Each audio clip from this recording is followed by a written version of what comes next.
of the actual pattern. But the organizational part of the cross-stitching is super important for me. I know some people have just the aptitude to do like freehand cross-country stitching, and I think that is so freaking cool.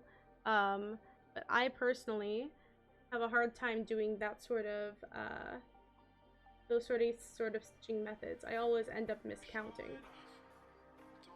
So I have a lot of different like organizational things, like the blanket stitching here and the gridding that I do to make sure that I don't have to frog a bunch of stitches, which unfortunately is a thing that I often have to do when I'm cross stitching.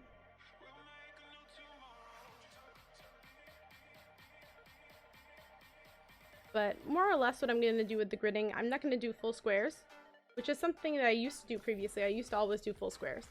But I think instead what I'm going to do is I'm going to do just the sort of X and Y axis, so to speak, making sure I'm giving myself some tolerance and that I have enough room for the pattern that I'm doing, which I should, but just in case.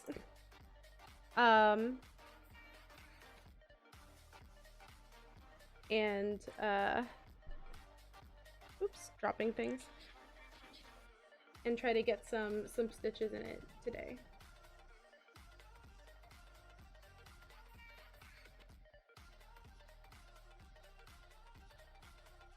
But this is, I'm trying to do more small projects with cross stitching.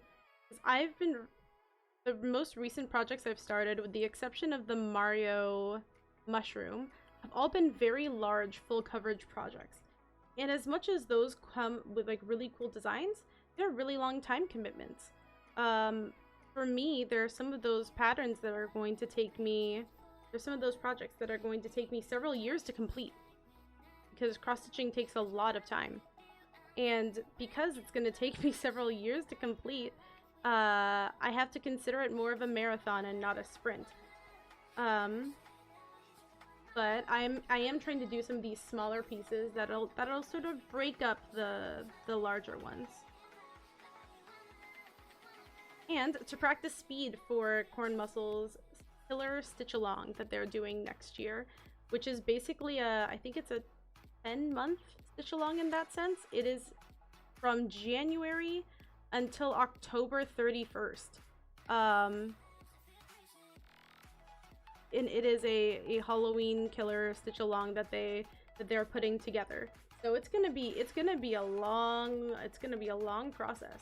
It's gonna be a long process that I have to make sure that I'm ready from not only a preparation standpoint of materials, but I'm ready for the time commitment. I'm setting a schedule for myself so that I can make sure that I'm not just, you know, leaving stitching off until the end of the month or something like that, and then I'm rushing to finish it.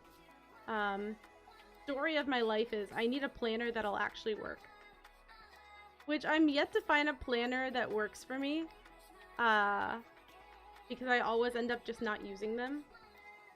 But I've started doing a little bit more stuff on Notion. I don't know if anyone here uses Notion, but I've heard good things about it and its customizability for like all aspects of your life, basically.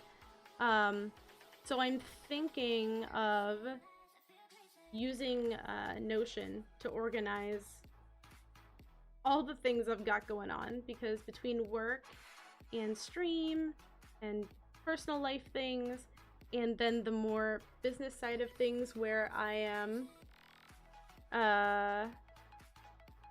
what's the word? Where I am hoping by the end of the year to actually have like my Ko-Fi and everything up and running with respect to commissions and stickers. I'm being ambitious is what I'm saying, and I do not have the organization skills to be so ambitious right now.